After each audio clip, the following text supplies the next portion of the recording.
Congenital heart డిసీజ్తో పుట్టిన వాళ్ళు like if they are females and ఫ్యూచర్లో వాళ్ళకి ప్రెగ్నెన్సీ బేర్ చేయాల్సి వస్తే like what are the necessary steps we should take, how do we evaluate them and manage them? Congenital heart problems మదర్లోనే ఉంది, pregnant మదర్లోనే ఉంది అనుకున్నప్పుడు మనం దానిని 2 సినారియాస్గా డివైడ్ చేసుకోవాలి.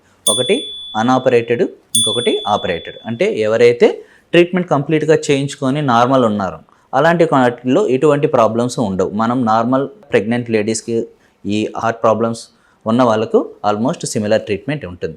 అలా కాకుండా ఇంతకుముందు జరిగిన ఆపరేషన్లో ఏదన్నా కొంత రెసిడ్యువల్స్, అంటే ఒకవేళ కంప్లీట్ ఆపరేషన్ కాకపోవడము, పాలియేటివ్ ట్రీట్మెంట్ జరిగింది, ఇలాంటి వాళ్ళలో మనము కొన్ని రకాల ఎక్స్ట్రా ప్రికాషన్స్ తీసుకోవాల్సి ఉంటుంది.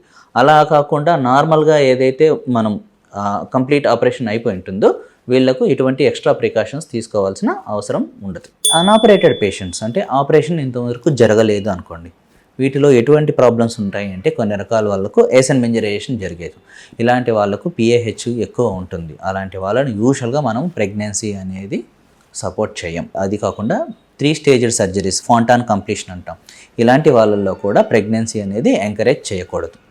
ఇలా కాకుండా పార్షల్ ట్రీట్మెంట్ జరిగిన వాళ్ళు, రెసిడ్యువల్ ఉన్న వాళ్ళకు మనము జనరల్ అనెస్థీషియా ఎంతవరకు అవాయిడ్ చేయగలిగితే అంత అవాయిడ్ చేసి మ్యాక్సిమం స్పైనల్ అనెస్థీషియాలోనే వాళ్ళను, లేదు ఇంకా బెటర్ ఏమంటే ఎపిడ్యూరల్ అనెస్థీషియా ద్వారా మనం ప్లాన్ చేసుకోవచ్చు.